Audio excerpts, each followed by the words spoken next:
yang gue rasain waktu transformasi MRA gitu to digital tuh, wah gila, awalnya parah men. Dianggap orang gila satu, ya, dianggap ngayal, ya, terus nggak dipercaya, nggak mungkin. Oh, lu ngapain I've sih? been there for years. Yes. Dan selama ini gue sukses. Lu apaan sih bawa begini? Obsesif, ngobrol seru, skills for first jobbers. Halo Sobat Medio, spesial di bulan ini kamu akan diajak untuk mendengarkan special episode kolaborasi Medio by KG Media dan Asia Pacific Media Forum 2022 yang baru saja diselenggarakan di Bali, Nusa Dua Convention Center. Dengan tema APMF Metamorphosis Thoughts, kita akan mendengarkan pengalaman dan wawasan narasumber APMF dari berbagai industri untuk bisa menginspirasi kamu to live beyond, make changes, take action, and unlock possibilities. Makanya, biar nggak ketinggalan, jangan lupa untuk follow, nyalakan notifikasi, serta beri rating terbaik kamu untuk podcast Obsesif di Spotify. Pada special episode kali ini, Dian Gemiano, Chief Marketing Officer KG Media, akan berbincang dengan Iwet Ramadan yang merupakan Head of Business Growth MRA Media. Iwet membawahi 11 brand yang ada di MRA Media, mulai dari Harper's Bazaar, Hard Rock FM, Parent Talk, Digital and Conventional, hingga podcast yang bernama YOLO Podcast. Misinya saat ini adalah mencoba untuk mentransformasikan media konvensional ke media digital, walaupun ia tahu banyak rintangan yang akan dihadapinya. Lantas, apa saja ya rintangannya? Langsung saja kita dengarkan perbincangan Dian Gemiano bersama Iwet Ramadan berikut ini. Oke Sobat Medio, gue Gemi atau Dian Gemiano. Gue kerja di KG Media sebenarnya, ini dijebak sama anak Medio. Kali ini kita narik seseorang yang spesial di acara APMF 2002 di Bali, yaitu Iwet Ramadan. Ya. Hai Gem. Hai. Gue tuh sering banget loh denger nama lo loh. Nama lo tuh Kayaknya lebih sering nama lu yang Enggak. Lo tuh selalu disebut-sebut gitu, yang membawa perubahan pada Kompas Gramedia Group. Nah, itu gue kan anak marketing, anak branding, jadi mungkin itu branding aja. Oh iya. Tapi satu hal, tadi gue sempet ngobrol pas di sini gitu, gue bilang ini, nih ya gedung ini, tempat ini, nih sih tukang ngibul semua. Maksudnya apa? Coba lo akuin tapi, marketer tuh orang paling jago ngibul di dunia. Setuju? Setuju. Kita ada kata akur di sini. Akur. Kenapa akur? Memang antara strategi komunikasi dan ngibul itu perbedaannya itu tipis banget. Memang ilmu komunikasi bukan ngibul ya sebenarnya. Persuasif. Bukan, membelokkan persepsi, menciptakan persepsi yang berbeda gitu. Jadi kesannya memang, tapi yang ngibul juga ada kan? Yang ngibul juga ada. Nah itu yang bahaya adalah kalau orang marketing dia nggak punya pertanggungjawaban atas apa yang dia lakukan. Jatuhnya ngibulnya berarakan gitu. Bisa jadi. Dan kita sering lah ya nemuin beberapa kasus backfire lah, apalah. Nah itu juga kita sering, dan itu sangat disayangkan sebenarnya. By the way, kita di sini bukan buat ngomongin gue, ngomongin Iwet Ramadan. Sekarang aktivitas lo apa? Aktivitas gue sekarang, gue udah gak siaran radio. Oke.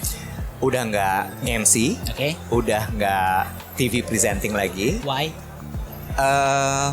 Gue mau mengerjakan sesuatu yang lebih besar aja. Oh man. Lebih impactful. Oh man. Bukan berarti gue mengecilkan ya. Selama ini belum merasa itu ya. Ada impactnya, tapi I want to change people behavior. Sedap. It's a marketing job by the way. So you are entering the penghibul area. Iya jelas. Gue kan ininya ketua komunitas penghibul Indonesia. Gak, tapi sekarang ini gue lagi megang bisnisnya MRA Media. Di MRA Media itu ada 11 brand. Gitu. Mulai dari Harper's Bazaar, Hard Rock FM sampai ke Parent Talk. Digital and conventional. Transforming MRA Media to digital juga. Nice. Terus kemudian ada satu joint venture yang baru dibuat sama MRA juga. It's kita nyebutnya full service advertising agency. Oh nice. Realm. It's Itu no longer namanya Phonics. Namanya Phonics. It's no longer just network, it's a realm. Oke. Karena di dalam situ kita bukan cuma punya network. Kan biasanya kalau agency apa ya, activation, Yes. digital, PR gitu ya. But we also have media karena ada MRA di situ. Yes. Gitu. So is it Satu lagi. Oke. And a podcast. And a podcast. Okay, YOLO thank Podcast. Thank you. Gitu. Thank you. Makasih lo udah mau di podcast di sini. Kan ini Namanya semangat YOLO Podcast. YOLO YOLO Podcast. Podcast. Your life with ours. Oke. Itu lucu deh Sudah sebenarnya. lama? Nah, kita bikin tuh bener-bener di 2019 akhir, persis sebelum pandemi. Oh wow. Iya. Terus dulu tuh nyoba-nyoba, isinya sebenarnya orang tua semua.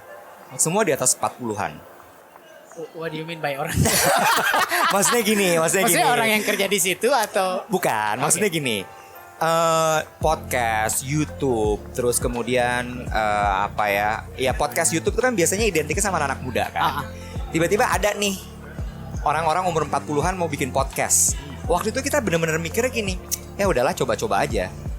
Karena kita pikir siapa sih yang kenal sama kita gitu. Adik-adik ini siapa yang kenal sama kita. Oke. Tapi ternyata karena kita sharing soal hidup menuju dewasa, karena adulthood is hard. Adulting is hard, right? Adik-adik ini ngumpul semua. Malah pendengar kita tuh sekarang malah umurnya 20, 25. Gue tertarik tadi karena kita kayaknya in the same space ya. Kita Iya. sama-sama perusahaan media Iya. lama. Iya. Istilahnya legacy media. True. Gitu ya. Ada konvensional, ada radio, masih ada print kan. Iya. Majalahnya Masih. Oke.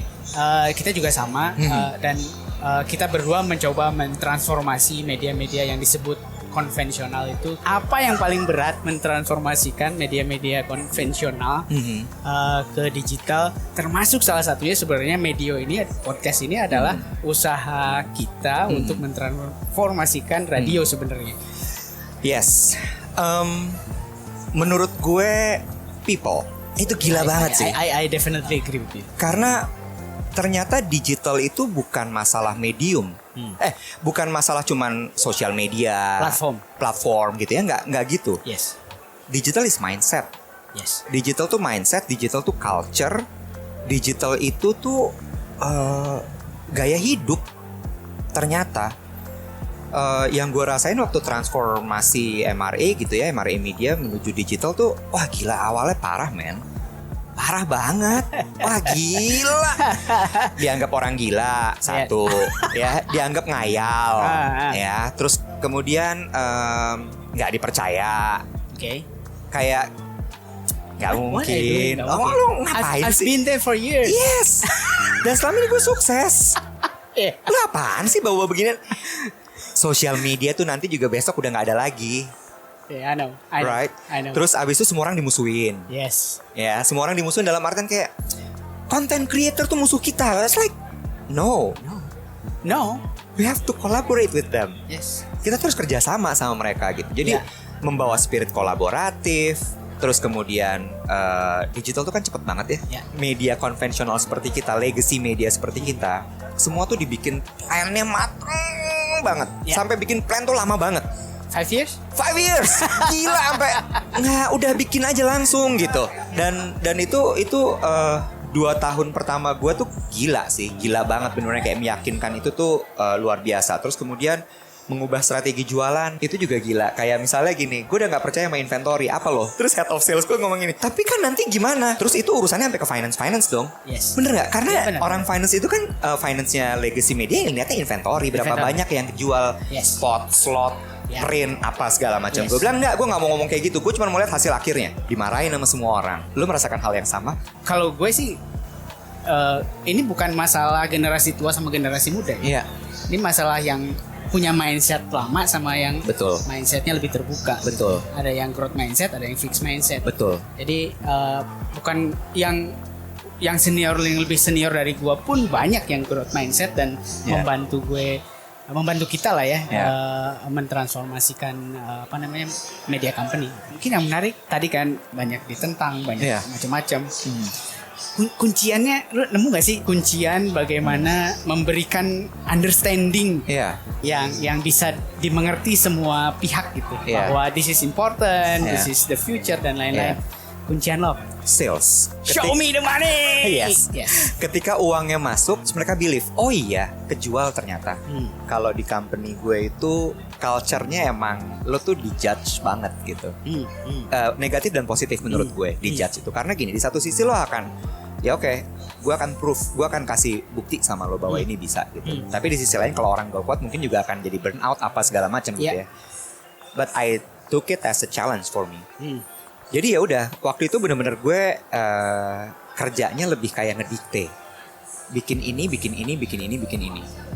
Lalu kemudian lihat gue jual. Dan ketika terjual, mereka mulai nurut. Oke. Mereka mulai nurut tuh. Kejual kan? Yuk kerjain lagi.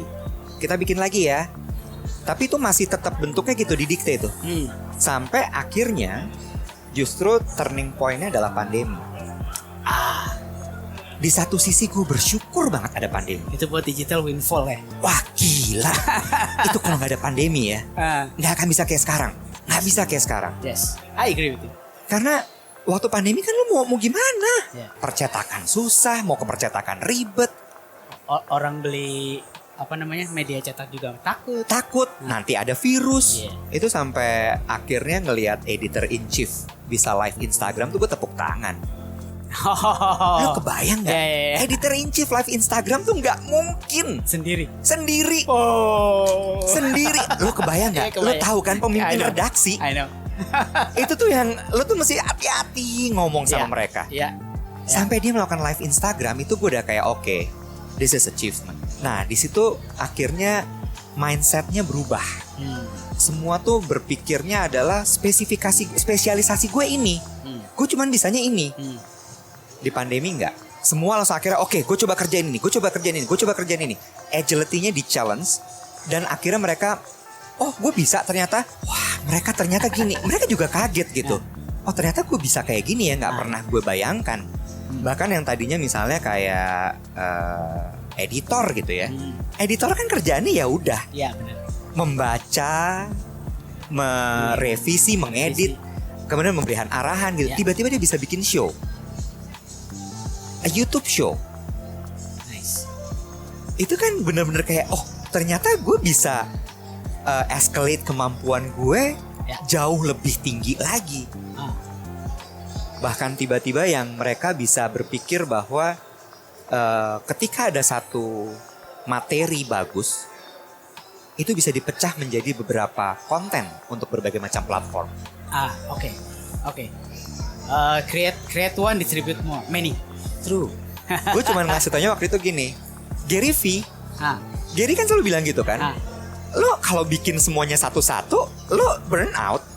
Lo bikin satu aja. Boncos juga pak. Bener. Lo bikin satu lo pecah. Yes. Yes. Iya kan? Terus akhirnya mereka juga sadar bahwa digital tuh demanding.